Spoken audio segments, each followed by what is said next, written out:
ला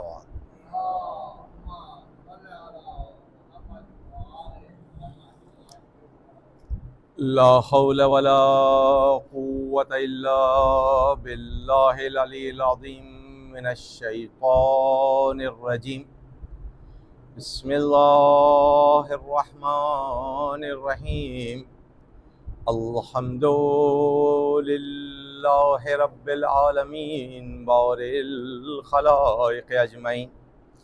अस्सलातु वस्सलामु वत्तहिय्यतु वल इकराम अला अशरफिल अंबियाइल मुरसलीन हबीबे इलाहिल आलमीन सय्यदना व नबीना व तबीब नुफूसना व शफीअ ज़ुनूबना अबिल क़ासिम मुहम्मद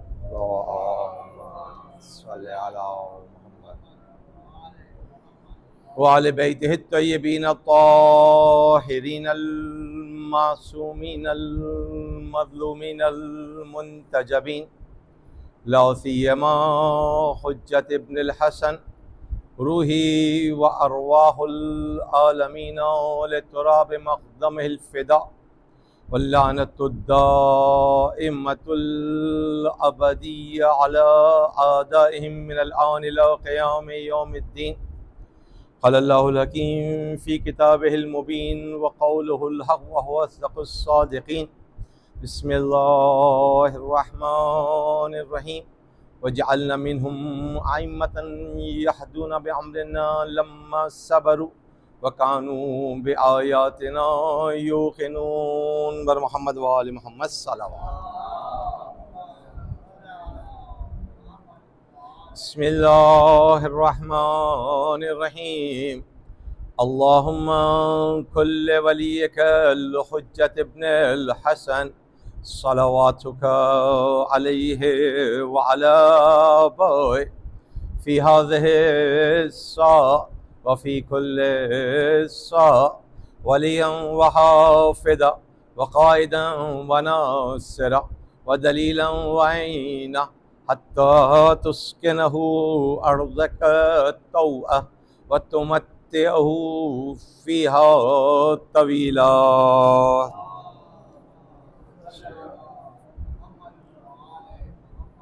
अज़ीज़ गिरामी मुहिब्बान दर अहले बैत, परवरदिगार आपकी इस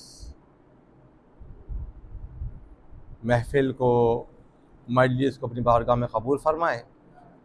बानियान और ख़ादिमीन की तमाम काबिशों का बेहतरीन अजर अता फ़रमाए और हमारी नस्लों में अज़ा को, फ़र्श अज़ा को बाक़ी रखे। सिलसिले गुफ्तगू 8वें इमाम हज़रत इमाम अली इब्न मूसा रज़ा अलैहिस्सलाम के वास्ते।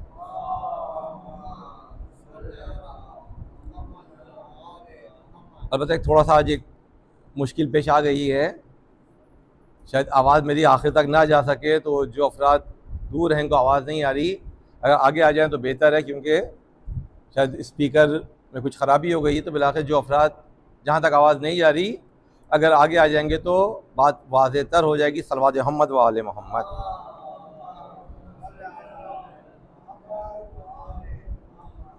गुज़िश्ता हफ़्ते इमाम रज़ा अलैहिस्सलाम के हवाले से कुछ गुफ्तगू हुई थी और ये बात तशना रह गई थी कि आखिर इमाम की ज़ियारत और बिलखुसूस इमाम की ज़िंदगी का एक अहम वाक़या जिसे विलायत अहदी कहते हैं, क्योंकि हम देखते हैं कि बिलाखिर आइम्मा अताहार की ज़िंदगी, हर इमाम की ज़िंदगी अपने ज़माने के लिहाज से मुख्तलिफ नज़र आती है। हर इमाम ने अपने लिहाज से अपने ज़माने में ज़िंदगी गुजारी। हाँ, एक तरफ ही हमारा मुसल्लम अक़ीदा कि जिस अंदाज से छठे इमाम ने ज़िंदगी गुजारी है, अगर इन हालात में मौला इमाम हुसैन होते, इमाम हुसैन भी इससे ज़िंदगी, और जिन हालात में इमाम हुसैन ने ज़िंदगी गुजारी है, अगर 8वें इमाम या 10वें इमाम होते वो भी वही इक़दाम करते। नहीं, आइम्मा की सीरत शख्सी सीरत नहीं है, बल्कि हुक्म इलाही के तहत चल रहे हैं। हाँ, जो हालात हैं, वाक़यात हैं, उसके मुताबिक लोगों तक पैगाम पहुँचाना है, शरीयत को पहुँचाना है एक हुज्जत खुदा के तौर पे दीन की रहनुमाई करनी। क्योंकि यहाँ थोड़ी सी चीज़ें हैं, इब्तिदान में इसी मसले को लेके चलता हूँ, इंशाल्लाह गुफ्तगू आगे होगी। जैसे सवाल उठता है इमाम रज़ा ने मामून की विलायत अहदी क्यों कबूल की। अब ये सवाल उठना नहीं चाहिए, क्योंकि जो हमने ये मान लिया ये वाजिबुल इताअत हैं, इनकी मार्फत का तकाजा ये है, ये जो कर रहे हैं वो हमें सुनना है, देखना है, उस पर यकीन रखना है। जो भी इन्होंने किया, अगर मौला इमाम हसन ने सुलह की है, मौला इमाम हुसैन ने जंग की है, या बाद के आइम्मा ने अगर जंग से परहेज किया है और 8वें इमाम ने आके अगर विलायत अहदी कबूल कर ली, तो उस अकीदे के तहत ये मासूम हैं, हुज्जत खुदा हैं, मिन जानिबिल्लाह हैं। तो हमें यहाँ सवाल भी नहीं है कि वाकई क्यों किया, हम नहीं जानते, लेकिन हम ये जानते हैं कि क्या करना था और जो इन्होंने किया वही करना था। ऐसा नहीं कि अपनी ज़ाती मसलहत की खातिर, अपनी ज़ाती मफाद की खातिर एक इमाम ने सुलह इख्तियार कर ली, एक इमाम ने जंग इख्तियार कर ली, एक ने विलायत अहदी कबूल कर ली। नहीं, ऐसा नहीं है। आइम अताहार की सीरत सबकी एक सीरत है। आप सुनते हैं ना, कुल्लुना मोहम्मद, हम सब के सब मोहम्मद हैं। यानी अगर वो हालात जो मौला हुसैन को पेश आए, इमाम सादिक को पेश आए, तो इमाम सादिक में वही काम करते। या इसी तरीके से जो मुख्तलिफ आइम्मा अताहार को ज़माने मिले हैं, उसी ज़माने के लिहाज से हर इमाम ने अपनी जिम्मेदारी अदा। अब एक सवाल यहाँ उठता है बिलाखिर इसी विलायत अहदी पे कि 8वें इमाम ने मामून जैसे शख्स की विलायत अहदी क्यों कबूल की। अगर तारीखी लिहाज से देखें तो विलायत अहदी जाहिर में एक ओहदा है, लेकिन हकीकतन इमाम को करीब लाके अंदाज से कैद किया जाए कि लोगों की आमद व रफ्त से आगाह रहें। ज़ाहिरी स्टेटस दिया गया है, लेकिन स्टेटस नहीं है, बल्कि अपने पास रखना। इमाम मदीने में थे, मदीने से ला के खुरासान में अपने पास रखना और उनके पास आने जाने वालों से बाखबर रहना। और दूसरा एक और अहम पहलू जिसकी तरफ खूब इमाम ने इशारा किया, देखिए इमाम किस तरह से देख रहे हैं इस विलायत अहदी को, इस खिलाफत को। खुद इमाम हश्तम किस तरह से देख, जब इमाम को मामून ने पहले खिलाफत का कहा, जब इमाम ने खिलाफत से इनकार किया तो फिर विलायत अहदी की तरफ आया। विलायत खिलाफत में इमाम ने बड़ा अच्छा जुमला कहा, जब उसने कहा मौला इब्न रसूलुल्लाह, मैं आपको अपने से ज़्यादा हकदार समझता हूँ इल्मी लिहाज से, फजीलत के लिहाज से, तो मैं ये ओहदा खिलाफत अपने आप को माजूल करता हूँ, आपको खलीफा का ओहदा देता हूँ। देखिए वो हालात, हम जैसा इंसान हो कहेगा भाई इमाम को ले लेना चाहिए था, हुकूमत आ गई अब जो चाहे करें, लेकिन इमाम हालात को देख रहे थे, उसकी नीयत को जानते थे। इमाम ने बहुत अच्छा जुमला कहा, नहीं ऐसा जुमला कि जिससे उसका सियासी रंग भी वाज़ेह हो जाए और वो इमाम पे कोई इल्ज़ाम भी ना लगा सके। इमाम ने फरमाया, अगर ये खिलाफत खुदावंद आलम ने तुम्हें अता की है तो तुम्हें हक़ नहीं है किसी और को दे दो। तुम्हें इस फ़ज़ाइल पे पाया, तुम्हें इस दर्जे पे पाया कि खुदावंद आलम ने तुम्हें खलीफा बना दिया, तो तुम्हारी ये मंजिलत है तो तुम क्यों किसी को दे दो। खुदा ने इस मंजिलत के लिहाज से दिया है। और फिर कहते हैं अगर खुदा ने ये तुम्हें नहीं दिया, ये तुम्हारा ओहदा नहीं है, फिर भी तुम्हें हक नहीं है किसी और को दे दो। जो चीज़ तुम्हारी नहीं है तुम कैसे किसी को बख्श सकते हो। लेकिन दोनों तरफ से इमाम ने उसको कहते हैं कि बहुत अच्छे अंदाज में उसको गिरफ्तार कर दिया। एक तरफ कहा कि अगर खुदा ने तुम्हें दी है, अलबसक अल्लाह, खुदा ने इस लिबास को तुम्हें पहनाया है तो यकीनन तुम्हारे मेयार को देख के पहनाया होगा, तो तुम्हें हक नहीं किसी और को पहना दो। और दूसरा, अगर तुम्हें नहीं पहनाया, तुम्हारा नहीं है, तो तुम कैसे मुझे दे रहे हो? मिसाल के तौर पे ये मोबाइल, ये कैमरा मेरा नहीं है, तो मैं कैसे किसी को बख्श सकता हूं? वही बख्शेगा जिसकी चीज है, जिसका है वो बख्शेगा। इमाम ने बहुत अच्छे अंदाज में उसको रद्द किया। तो जब खिलाफत से नाउमीद हो गया तो उसने कहा मौला अब आपको विलायत अहदी तो कबूल करनी है। इमाम ने वहां भी अगर तारीख को देखा जाए, जैसे खिलाफत का इनकार किया, विलायत अहदी का भी इनकार किया। क्यों? विलायत अहदी का लाजमी हिस्सा क्या है?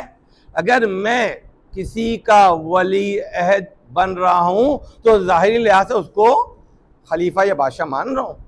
वलीयत कहते हो उसे ना, जो उसका नेक्स्ट हो, उसका नायब हो, तो ज़ाहिरी लिहाज से वलायत अहदी ज़ाहिरी अंदाज में अपने से ऊपर वाले को कबूल करने का नाम है।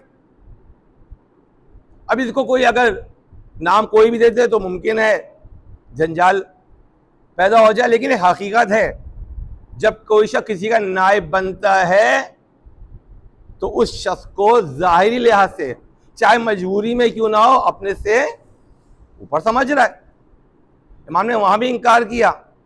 जब उसने इसमें शिद्दत पैदा की, क्योंकि मौला आपको ये कबूल करना पड़ेगा, और बाज़ तारीख के अल्फाज ये कि या आप इससे कबूल करें या आपको कत्ल कर दिया जाए। अतः इमाम ने ज़ाहिर लिहाज से दूसरे ज़राए भी इस्तेमाल किए कि वलीयत कौन होता है? जो उसके बाद तख्त पे बैठे। इमाम ने जुमला भी कहा, भाई मैं तुम्हारा वलीयत कैसे बनूं, क्यों मैं तुमसे पहले दुनिया से चला जाऊंगा, मुझे कत्ल कर दिया जाएगा। तो मौला मेरे होते हुए आपको कौन कत्ल करेगा? वहां भी इमाम ने इशारा कर दिया। फरमाते हैं अगर मैं चाहता तो उसका नाम बयान कर देता, यानी दूसरे अल्फाज में तू खुद है, मैं तुझे बताना नहीं चाह रहा, कहना नहीं चाह रहा। इमाम ने कहा कि अगर मैं चाहता तो उसका नाम बयान कर देता, नहीं मुझे मालूम है मुझे कत्ल किया जाएगा तुम्हारी जिंदगी में, लेकिन वो बिलाखिर इमाम को ऊपर जबरदस्ती मनसब को कबूलवाता है। अब यहां भी वही सवाल आता है, या कत्ल कर दूंगा या मनसब ले लें। तो फिर क्या इमाम ने यहां कत्ल होने से क्यों परहेज किया? इमाम मासूम फरमाते हैं अल कत्ल लना आदा, कत्ल होना हमारी आदत है, शहादत हमारी मीरास है। नहीं, वो शहादत जो खुदावंद आलम ने जिस वक्त जिस जिम्मेदारी के साथ मुअय्यन की है, उस शहादत के। अगर परवरदिगार ने कोई और जिम्मेदारी दी है, दीन को किसी जगह तक पहुंचाना है, तो इमाम ज़ाहिरी ज़िंदगी का इंतखाब, तो इमाम ने कबूल किया। लेकिन उस कबूल में भी बहुत सी लोगों के लिए निशानियां हैं। तो इमाम ने कबूल की, तो इमाम ने जुमला कहा कि तू मुझे वली अहद बना रहा है, देखिए हदीस का मफहूम बयान कर रहा हूँ, मुझे वली अहद बना रहा है तो मैं ऐसा वली अहद हूँगा कि तेरे किसी को अदल करने में, किसी को नस्ख करने में, किसी में कोई हाथ नहीं होगा। यानी ऐलान कर दिया कि मेरा हुकूमती कामों से कोई ताल्लुक नहीं होगा। ये तू ये चाह रहा था अपनी सियाकारियों को मेरे नाम से सब्त कर ले, मैंने उसका ऐलान कर दिया कि तेरे कामों से, तेरे हुकूमती कामों से मेरे को ताल्लुक नहीं है। एक तरफ ये कि अपने उन सियाकारियों को जो मजालिम चल रहे थे उसको शेल्टर देना, और दूसरा एक और खुद इमाम की शख्सियत के हवाले से, जिसका खुद इमाम ने उसको तंबीह की।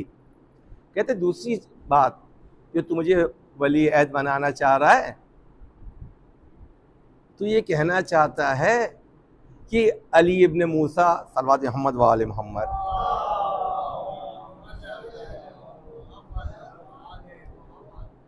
अली इब्न मूसा रज़ा कोई जाहिद इंसान नहीं था, तारीख दुनिया नहीं था, दुनिया से परहेज करने वाला नहीं था, बल्कि दुनिया ने उससे परहेज किया हुआ था। दुनिया उसके पास नहीं थी, इसलिए वो तारीख दुनिया बन गया। एक शख्स जिसका माल नहीं है, माल तक पहुंच नहीं सकता, कहते मैं बहुत जाहिद आदमी हूं, ना मेरे पास गाड़ी है ना घर है, मैं गाड़ी ले नहीं सकता, घर खरीद नहीं सकता, मेरे पास वसाइल नहीं है, कोई इम्कानात नहीं है, इसलिए मैं बहुत ज़ुहद का प्रचार कर रहा हूं। और जैसे ही, अब इमाम का जुमला उसके ऊपर, जैसे ही दुनिया उनकी तरफ आई फौरन हाजिर हो गए, वलायत अहदी कबूल कर ली कि भाई बात कि क्योंकि दुनिया तेरे आपके पास नहीं थी इसलिए आप ज़ुहद और तक़वा दिखा रहे थे। अब जैसे दुनिया के कुछ इम्कानात आपकी तरफ आए और फौरन तैयार हो गए। इमाम ने मामून को मुखातिब करके कहा है, यानी तेरे जहन में जो ख्यालात चल रहे हैं उसका इमाम ने इशारा किया, यानी उसको वाज़े कर दिया। और उधर इस ऐलान के साथ कि जो भी अदल होगा, जो भी नस्ब होगा, जो भी हुकूमती कवानीन बनेंगे उससे मेरा कोई ताल्लुक़ नहीं है। यानी माशरे में ये वाज़े कर दिया कि मैं इस मकाम पे बैठा ज़रूर हूँ, लेकिन मेरा बैठना ना बैठने के बराबर, मेरे इस जालिम हुकूमत से कोई ताल्लुक़ नहीं है। तो ये जहन में रहे कि हमारे आम तौर पे ये होता है कि अगर मैं थोड़ा सा सियासी जहन रखता हूँ, मनसब का ख्वाहिशगार हूँ, तलबगार हूँ, मनसब मुझे अच्छा लगता है, तो भाई देखो इमाम रज़ा ने भी तो लिया था मनसब, तो मैंने भी फला पार्टी का टिकट ले लिया, फला पार्टी से मनसब ले लिया। तो हम अपने कामों को आइम्मा अथार की ज़िंदगी से शेल्टर देने की कोशिश करते हैं कि वाकई मेरे लिए ये ओहदा लेना ऐसा था जैसा इमाम के लिए था कि अगर नहीं लेंगे आपको कत्ल कर दिया जाएगा, अगर मैं फला पार्टी का टिकट नहीं लूँगा तो मुझे कत्ल कर दिया जाएगा। ऐसा नहीं है। हम अपनी ख्वाहिशात को किसी वाक़े के ज़रिए से सही करने की कोशिश। आइम्मा अथार की ज़िंदगी इसलिए नहीं है कि हम अपनी मनमानियों को उनके ऊपर थोप दें। और थोड़ी सी सियासी बात हुई तो आजकल एक और अजीब माहौल है, अगर आप एक पार्टी की हिमायत नहीं करते हो तो यकीनन आप दूसरी पार्टी की हिमायत, लेकिन भाई आपको किसी एक की तो हिमायत करनी चाहिए। तो एक छोटा सा सवाल है, ऐसे अफराद से किसी एक की हिमायत तो करनी चाहिए। जब बनी उमैया बनी अब्बास में इख्तिलाफ चल रहा था, जंग चल रही थी, 5वें इमाम और 6ठे इमाम का दौर था, इमाम ने किसकी हिमायत की? क्या बनी उमैया की हिमायत की या बनी अब्बास की हिमायत की? तारीख में कहीं नजर नहीं आता कि इमाम ने इनकी हिमायत की हो, किसी एक की भी। ये मजलूम है इसकी हिमायत की जाए, ये भी जुमला मौला कायनात जुमला है, लेकिन उसको इस्तेमाल कैसे करना है, समझना कैसे है। हमने समझ लिया कि हर मजलूम की हिमायत करनी है। क्या इमाम रज़ा को नहीं समझ में आई? नौज़ुबिल्लाह। क्या 6ठे इमाम ने को नहीं मालूम था इमाम अमीर मोमिनीन की जुमला हर मजलूम की हिमायत करो, हर जालिम के खिलाफ हो जाओ? हाँ, जालिम का साथ नहीं देना है, लेकिन वाक़ईन क्या ये सीरह आइम्मा में हमें नज़र आता है हर मजलूम की हिमायत, चाहे उसमें आपकी शियों की जान चली जाए? एक मजलूम है उसको बचाने में मेरी दूसरे शियों की जान चली जाए, लेकिन मजलूम की हिमायत करनी है। हमें आइम्मा की सीरत में नज़र नहीं आता। 6ठे इमाम के दौर में क्या हालात थे? आखिर उस वक्त बनी उमैया मजलूम बन गई थी, तो इमाम ने क्या उसकी हिमायत में जुमला कहा? बाद लोग तारीखी वाक़यात लेके आते हैं, फला इमाम के घर आ गया, इमाम ने उसे पनाह दे दी। हाँ, ये इमाम का करम था जो मेरे दरवाजे पे आके उसे रद्द नहीं किया, लेकिन हिमायत में उसकी कोई बात की यकीनन ऐसा नहीं है। ये अपने जहनों में थोड़ा सा वाज़े रखें, अहले बैत अथार की सीरत क्या थी, अहले बैत अथार ने हमें किस तरह चल के दिखाया, और खुद उस वक्त जब दो फासिद जमातें मौजूद हैं, क्या किसी एक फासिद का साथ दिया? तारीफ हमें नज़र नहीं आता। और इमाम रज़ा की जो विलायत अहदी है ये बहुत वाज़ेह कि इमाम ने आखिर हद तक इनकार किया है, तर्क करने की कोशिश की है। जब मुमकिन नहीं हुआ उस वक्त इमाम ने कबूल की, वो भी इन शराइत के साथ जो शराइत ये कह रही हैं कि मैं इसको कबूल नहीं कर रहा। शराइत खुद चीख चीख के कह रही हैं कि मेरा यहाँ होना ना होना बराबर है।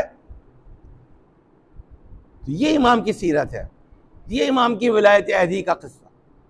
वाकई ये ज़ात है कौन सी ज़ात, इसको अगर पहचानना चाहे ना कि परवरदिगार ने जो इमाम करार दिया ना, उसकी वाकई मंजिलत क्या है, हैसियत क्या है, और इमाम किसको कहाँ कहाँ रहनुमाई करते हैं। तारीख ने नकल किया, एक ताजिर था हसन इब्ने अली वश्शा, ये वाक़फ़ी मज़हब था। वाक़फ़ी किसे कहते हैं? जो इमाम मूसा काज़िम तक तो आए लेकिन फिर इमाम रज़ा को इमाम नहीं माना।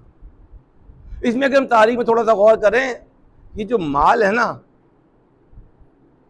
ये बहुत बड़ा, माज़रत के साथ जुमला करूं, बहुत बड़ा फनकार है। ये माल जो हर एक को अपने साथ लेके चलता, हर एक से थोड़ी ज़्यादती कर रहा हूँ, यानी बिलाखिर जो जिसके दिल में इसकी मोहब्बत आ जाए वो अपना दीन तक बेच देता है। वाक़िफ़ियों के लिहाज से अगर देखा जाए, जो अहम अराकीन है वाक़िफ़ियों के, उनका मसला यही था, उनके पास अम्वाल शरीफ मौजूद थे 7वें इमाम के ज़माने के। अब जब इमाम रज़ा की इमामत का ऐलान हुआ, उनको ये खौफ हुआ कि हमें इन अम्वाल को इमाम तक पहुंचाना पड़ेगा, तो लगा इमाम का इनकार कर देते हैं।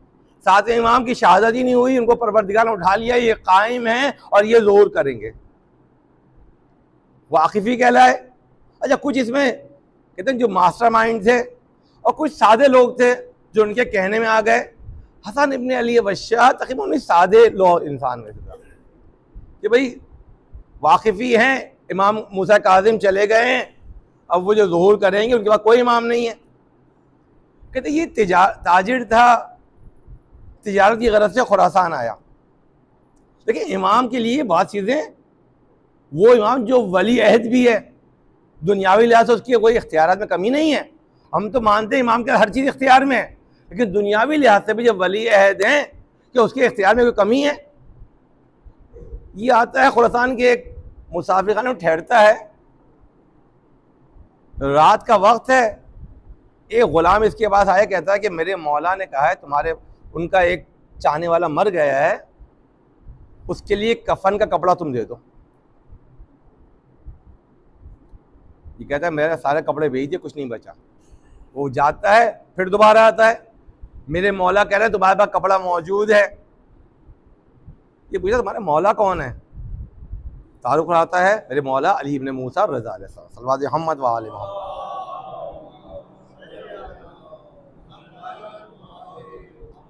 फिर कहता है नहीं मेरे पास कपड़ा नहीं था, बेच चुका हूँ। वो जाता है और तीसरी बार फिर आता है और कहते हैं मेरे मौला ने फरमाया है तुम्हारी फला गठड़ी जो है उसमें कपड़ा मौजूद है। फिर जब उसने उसका नाम लिया तो मुझे याद आया, जब मैं सफ़र के लिए निकल रहा था मेरी बेटी ने मुझे कपड़ा दिया था और कहता बाबा इसको बेच के मेरे लिए ईरान से, खुरासान से एक फिरोज़ा और एक ख़ास कपड़ा जो यहाँ से मंसूब था वो लेके आना। कहता मैंने गठरी खुलवाई और वो कपड़ा मिला। अब क्योंकि इस पर अलामतें ज़ाहिर होना शुरू हो गई थी कि वो जो इसे खुद नहीं पता मेरा सामान मौजूद है, ये ग़ुलाम आके कह रहा है मेरे मौला ने कहा तेरी उस गठड़ी में कपड़ा मौजूद है। तो कहता है खोलते देखते, कहता है ये कपड़ा ले जाओ, मैं तुमसे इसकी कीमत भी नहीं चाहता। देखिए ग़ुलाम है लेकिन तरबियत शुदा किसका है? 8वें इमाम का। कहता है वो वही लफ्ज़ जो इमाम ने उस मामूम को कहा ना, वही इमाम यहाँ इसको कह रहा है ये कपड़ा तेरा नहीं है, तू क्यों बख्श रहा है? जैसे कहते हैं ना हलवाई की दुकान पे दादा का फर्ज है, तेरा कपड़ा नहीं, तू कैसे बख्श रहा है? उसको रकम देता है कि मेरे मौला ने ये कीमत भिजवाई है, और वो हसन इब्ने वश्शा कहता है जब मैंने रकम गिनी तो ऐनन उसी कीमत के मुसावी थी जितनी इस कपड़े की खुरासान में कीमत है।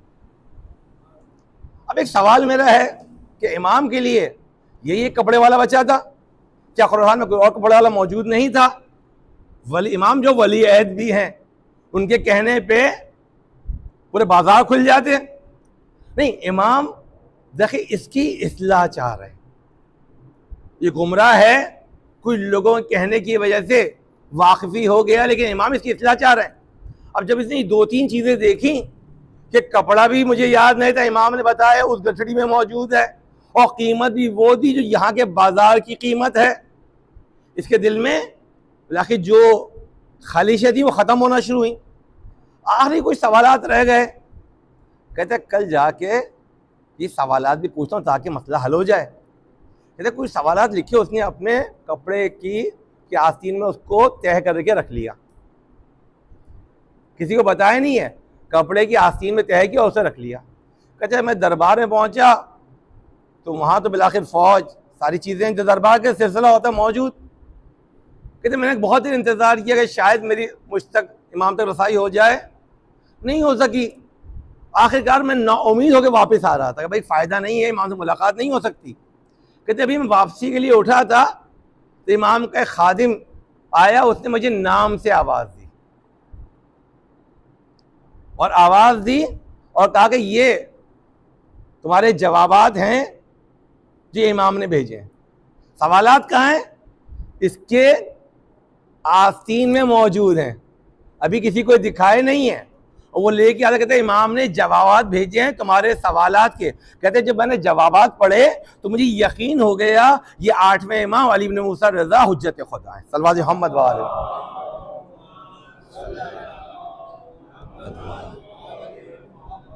ये वो हस्तियां हैं, यानी इमाम जान रहे हैं कि इसकी इस्लाह मुमकिन है।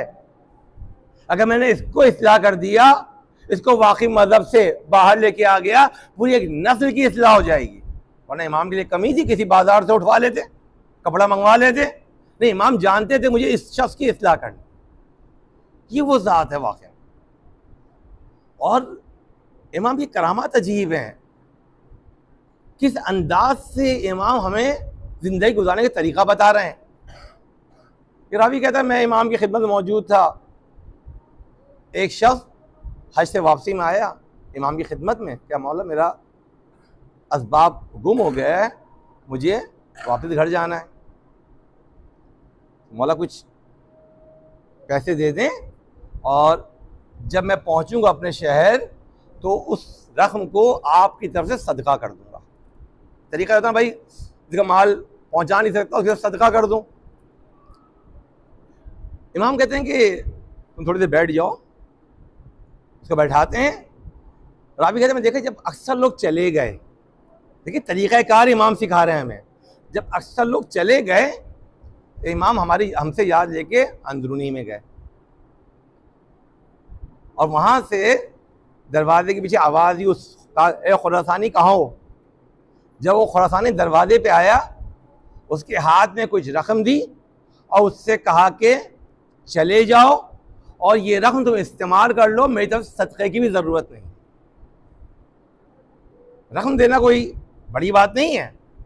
कहते जब वो चला गया, मौला दोबारा तशरीफ़ लाए। सुलेमान जाफ़री कहता मौला आपने उसको मदद की लेकिन दरवाजे के पीछे से क्यों की? मौला फरमाते हैं मैं नहीं चाहता था कि मांगने वाले की चेहरे की शर्मिंदगी को देखूं। ये हकीकत है, जब कोई शख्स हमारे सामने 10 से सवाल दराज करता है ताकि अपने आप को थोड़ा सा शर्मिंदगी महसूस कर रहा होता है। इमाम कह रहे हैं मैं नहीं चाहता उसकी आंखों में, चेहरे में शर्मिंदगी, एहसास शर्मिंदगी को देखूं। और हम यहाँ क्या करते हैं, उसको फेसबुक की ज़ीनत बनाते हैं। मैंने फलां को 5 किलो आटा दे दिया, पूरी दुनिया को पता है मैंने दे दिया। अच्छा ये उसके अलावा भी जो हम बिलाखिर मजलिस करते हैं, हम कहीं कोई चीज़ कायम करते हैं, अपने वालिद का नाम सल्लल्लाहु मोहम्मद वाले मोहम्मद,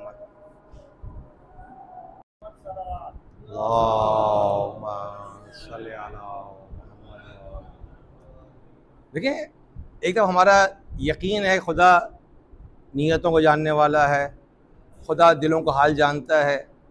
अगर मैंने अपने वालिद के नाम से कोई कूलर रख दिया तो अगर उस पर वालिद का नाम नहीं लिखूंगा तो क्या मुझे सवाब नहीं मिलेगा? वालिद को सवाब नहीं पहुंचेगा। अगर मैंने कोई एम्बुलेंस, फ़र्ज़ कर रहा हूँ, अगर मैंने एम्बुलेंस किसी इदारे को दे दी, जब तक मैं अपने वालिद का नाम नहीं लिखूंगा क्या उसको सवाब नहीं मिलेगा? लेकिन सवाब आपकी नीयत का क्या, आपने ये एम्बुलेंस दी, ये कमरा बनाया, ये स्कूल बनाया, ये हॉस्पिटल बनाया ताकि इसका सवाब आपके वालिदैन को मिलता रहे। क्या जब तक उनका नाम ना लिखूं सवाब नहीं मिलेगा? शायद हमने तसव्वुर बना लिया है कि हम नाम होना ज़रूरी है, पंखा हो तो उस पर नाम हो, कूलर हो तो उस पर नाम हो। अच्छा, मजलिस बर्पा कर रहे हैं, अगर मेरी नीयत है इसका सवाब मेरे वालिदैन को पहुँचे, तो अगर ना लिखूँ इस बराए साले फलां, इसका सवाब नहीं पहुँचेगा। ये मैं अपना नाम ना लिखूँ बानी में, एक वक्त है पहचानवाने के लोग, जैसे लोग आते हैं अपने जान पहचान के हवाले से, वहाँ आप नाम लिखते हैं हवाले से कि लोग जाने किसकी तरफ से ताकि आ जाएं, वो एक अलग मसला है। लेकिन भाई ये तबरुक मैं बांट रहा हूँ, अगर मेरा नाम नहीं आएगा तो तबरुक का सवाब मुझे नहीं मिलेगा, मेरे वालिदैन को नहीं मिलेगा। ये थोड़ी सी अपने जहनों को वसअत दें।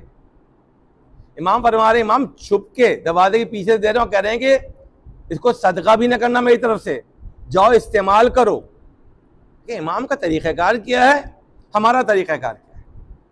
अपने ज़िंदगी में अहले बैत की ये सीरत कि वाकई वो किस तरह से लोगों के साथ चलते थे, लोगों किस तरह से ख्याल करते थे, लोगों की ज़िंदगी को किस तरह से चलाते थे।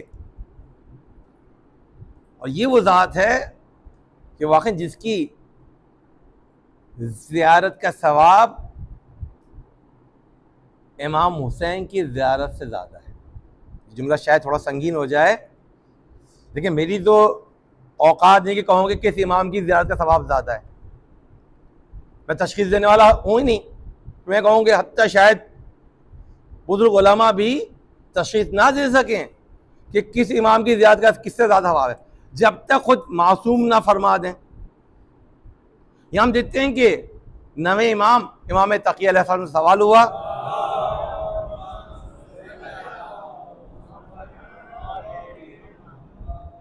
मौला आपके वालिद की ज़ियारत का सवाब ज़्यादा है या अबा अब्दुल्ला हुसैन की ज़ियारत? इमाम हुसैन की ज़ियारत की ताकीद कितनी ज़्यादा है? इमाम ने जवाब दिया, मेरे वालिद की ज़ियारत का सवाब ज़्यादा है, मेरे वालिद की ज़ियारत अफजल है। मैंने पहले भी अर्ज़ किया, ताकीद इमाम हुसैन की ज़ियारत की ज़्यादा है। साल में आप देखें 15 शाबान है तो इमाम हुसैन की ज़ियारत, शब क़द्र है तो इमाम हुसैन की ज़ियारत, ईद का दिन है तो इमाम हुसैन की ज़ियारत, अरफ़ा है तो इमाम हुसैन की ज़ियारत, बकरीद है तो इमाम हुसैन की ज़ियारत। जिन चीज़ों का ज़ाहिरी तौर पर इमाम से ताल्लुक़ नहीं है, लेकिन यहाँ ये इमाम ने वजह बयान की है ना, लेकिन ज़्यादा ताकीद अलग है, बार बार इमाम हुसैन की ज़ियारत में वो एक अलग चीज़ है, लेकिन सवाब किसका ज़्यादा है और वजह इमाम ने बयान की। मैं नहीं कह रहा, ना वह इमाम वजह बयान कर रहे हैं, कह रहे हैं इमाम हुसैन की ज़ियारत पे हर शख्स जाता है। और आप इस ज़माने में देख भी रहे हैं, हिंदू हो ईसाई हो, इमाम हुसैन की ज़ियारत पे जा रहा है। अरबईन में खुसूसन आप देखते हैं मशी में हर कौम का, हर मज़हब का शख्स जा रहा होता है, हर शख्स इमाम हुसैन की ज़ियारत पे जा रहा हो। लेकिन मेरे वालिद की कब्र की ज़ियारत पे सिर्फ वो आते हैं जो मोमिन है, जो आइमा अथार पे ईमान रखते हैं, वो आते हैं। और एक और रिवायत जो इस्तेदलाल करती है इस हवाले से कि जो शख्स भी 8वें इमाम तक आ गया वो फिर गुमराह नहीं हुआ। मैंने कहा 7वें इमाम पे वाकिफ़ी बन गया, एक नया ग्रोह बन गया, नया फ़िरका बन गया, लेकिन जो 8वें इमाम तक आ गया वो 12वें इमाम तक आया, वो गुमराह नहीं हुआ। ये फजीलत इसकी वजह से कहा गया कि 8वें इमाम की ज़ियारत मौला इमाम हुसैन की ज़ियारत से ज़्यादा सवाब है। मैंने पहले भी अर्ज़ किया, ये मेरी जुर्रत नहीं है, जब तक इमाम ने खुद नहीं फरमाया। ना इमाम फरमा रहे कि मेरे बाबा की ज़ियारत का सवाब इमाम हुसैन की ज़ियारत से ज़्यादा है, अफजल है मेरे बाबा की ज़ियारत। और अफजल क्यों ना हो, ये वाकई अजीब जुमला है। रसूल खुदा फरमाते हैं, मेरे जिस्म का एक टुकड़ा, मेरा एक टुकड़ा बज़अतुम मिन्नी सतुदफनु बज़अतुम मिन्नी, बाद के फ़ी खुरासान, बाद में फ़ी अर्ज़ खुरासान, मेरा एक टुकड़ा खुरासान में दफन होगा। उसकी फजीलत क्या होगी?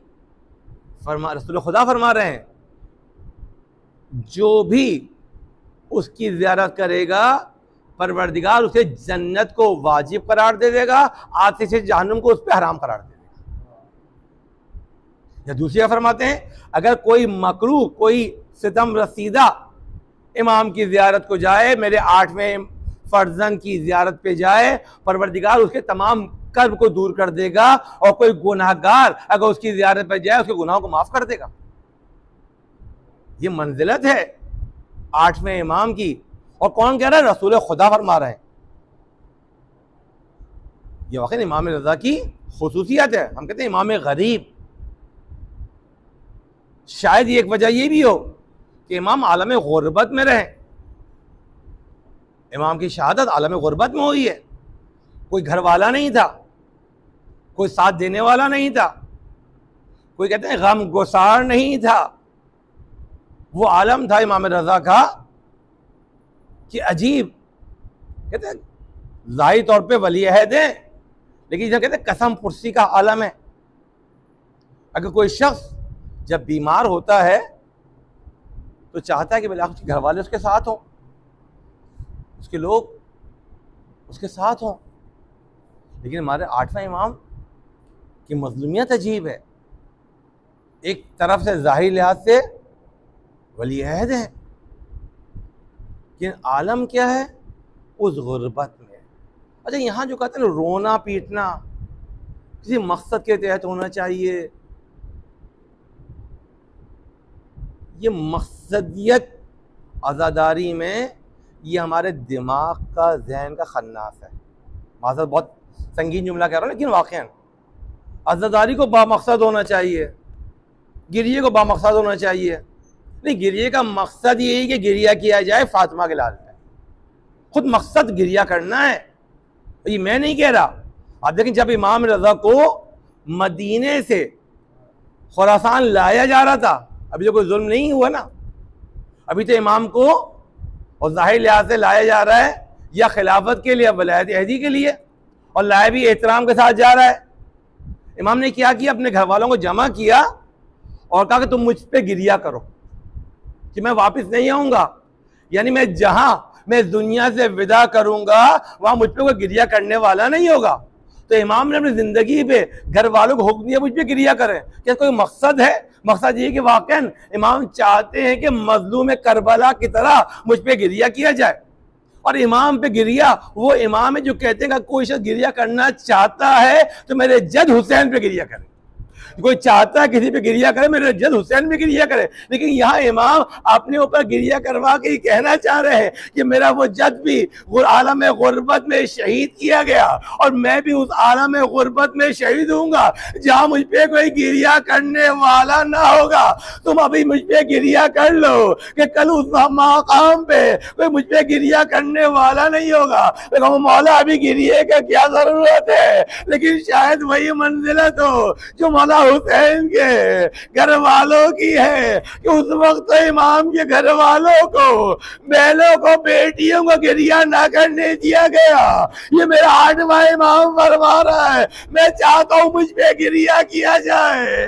अभी तुम्हारे पास मौका है, मुझ पे गिरिया कर लो। ये फातिमा का अल्लाह चाहता है गिरिया किया जाए। और इमाम रज़ा इतने मज़लूम है, जब आखिरी वक्त आया, इमाम का वक्त करीब आता है, इमाम को तलब किया गया।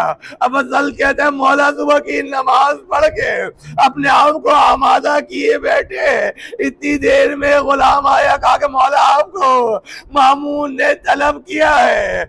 जब मौला मामून की बारगाह में जाते हैं, उसके जाते वह असल से कहते हैं, ए असल, अगर मैं जब वापस आऊं, अगर ये रिदा मेरे सर पे हो तो मुझसे गुफ्तगू ना करना, अगर मेरे सर पे ना हो तो मुझसे बातचीत कर लेना। इमाम गए, मामून के पास तशरीफ फरमा हुए, उसने आपका ज़ाहिरी एहतराम किया और सामने अंगूर का एक गुच्छा रखा कि मौला आपसे तनावुल करे। इमाम ने आखिर हद तक उसका इनकार किया। वो नहीं कहता कि आप मुझ पे इत्तिहाम लगा रहे हैं कि मैं आपको कत्ल करना चाह रहा हूँ, आपको उसमें से खाना पड़ेगा। अब इमाम ने तारीख लिख दी है, 2 या 3 अंगूर के दाने खाए। जहर की शिद्दत इतनी ज्यादा थी कि मेरा मौला समझ नहीं पा रहा था। इमाम उठे, रवाना हुए। मैं तो शर्म किधर रवाना होते हैं। उस लड़की ने कहा, अली इब्न मुसर्रदा कहाँ जा रहे? इमाम ने कहा, जहाँ तूने भेजा है। इमाम निकले, 12 फसल ने देखा मौला के सर पे रिदा है। खामोशी से इमाम के पीछे चलने लगा। अब असल कहता है, इमाम अपने हुजरे में तशरीफ ले गए। अब जहर की शिद्दत थी, अब जहर भी ऐसा जिसने एक पहले लबे से इमाम पे असर दिखाना शुरू कर दिया। मैं माजरत के साथ मौला इमाम हसन मुश्तबा से कहूँगा, मौला आपको भी जहर दिया गया, आपके भी जिगर के टुकड़े हुए, लेकिन आपके सामने हुसैन जैसा भाई मौजूद था, ज़ैनब मौजूद थी। अपने दिल का हाल कह सकते थे। भाइयों के दरमियान गमगुसार मौजूद थे, लेकिन रावी कहता है मौला इमाम रज़ा उस कमरे में हुजरे में तना तड़पते रहे। और आखिर का जब आखिरी वक्त आया, अब असल कहता है मैंने देखा एक नूरानी बच्चा जो हूबहू इमाम की तस्वीर था वहां दाखिल हुआ। मैंने कहा फर्जर आप इस कमरे में कैसे दाखिल हो गए, इस बंद कमरे में कैसे आ गए? इमाम जवाद ने फरमाया, शाह जो खुदा मुझे मदीने से खुरासान ला सकता है उस कमरे में भी दाखिल कर सकता है। इधर इमाम रज़ा का आखिरी वक्त आया, मौला ने अपने फर्जंद को सीने से लगाया। अब तसव्वुर करे 8-9 साल का बच्चा बाप के सीने से लगा है, इस आलम गुर्बत में अपने बाबा से विदा कर रहा है। देखो एक विदा हुसैन ने किया था, लेकिन उधर मिला के हुसैन के सामने बहनें थी, बेटियां थी, या इमाम रज़ा के सामने सिर्फ एक फर्जंद है, लेकिन इमाम रज़ा ने विदा किया। अब तारीख ने जुमला नकल किए। अब असल कहता जब इमाम ने अपने बाबा को गुस्ल देना चाहा, मुझसे कहा फला कमरे में जाओ, ये सामान लेके आओ। मैंने कहा इमाम यहाँ कुछ मौजूद नहीं है। मौला ने कहा जाओ वहाँ ये चीजें मौजूद है। मैं गया एक एक करके चीजें लाता रहा, इमाम की खिदमत में देता रहा। मेरे मौला इमाम जवाद ने अपने बाबा को गुस्ल कफन किया, अपने बाबा को नमाज पढ़ी। मौला मौला इमाम तकी आप बहुत गरीब है, बाबा गरीब की शहादत पे तना तशरीफ लाए, बाबा को तना गुस्ल कफन किया, लेकिन मेरा सलाह हो उस इमाम मजलूम पे जिसके बाबा का लाशा उसके सामने बेगोरो कफन पड़ा रहा।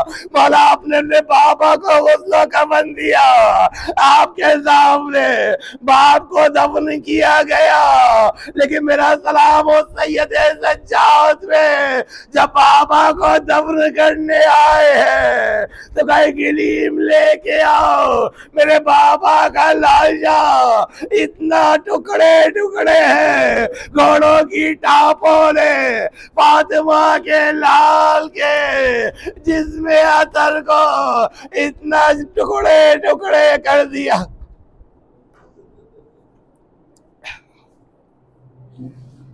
अल्लाह लानतुल्लाह अला कौम ज़ालिमीन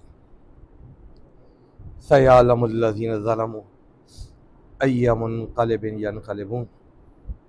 परवरदिगारा तुझे वास्ता है इमाम रज़ा की गुर्बत का, और है जो भी इमाम का मानने वाला आलम गुर्बत में है, परेशानी में है, कर्ब में है, उसको इन मुश्किलात से निजात अता फरमा।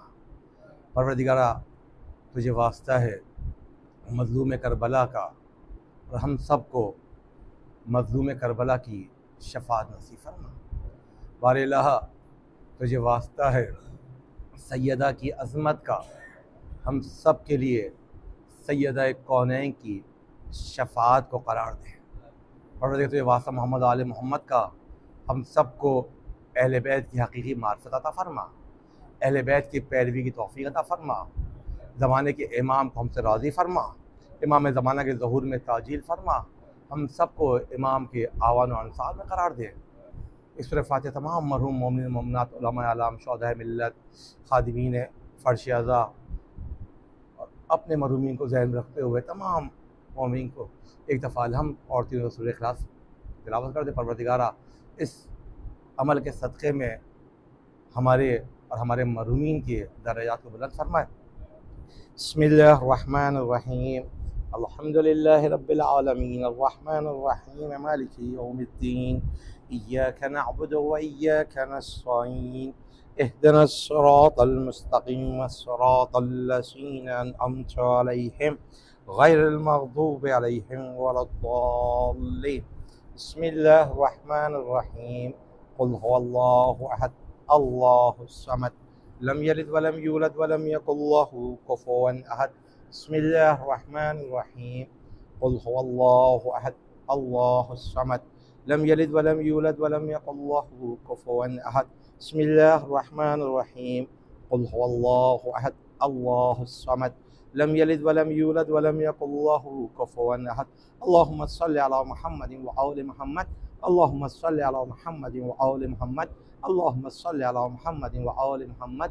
अल्लाहुम्मा अग़फ़िर लिल मुमिनीना वल मुमिनात वल मुस्लिमीना वल मुस्लिमात अल अहयाई मिनहुम वल अमवात, ताबि बैनना व बैनहुम बिल खैरात, इन्नका मुजीबुद दावात, इन्नका अला कुल्लि शैइन क़दीर, बिरहमतिका या अरहमर राहिमीन, बिहक़्क़ि मुहम्मदिन व आलिहि त्ताहिरीन। अल्लाह।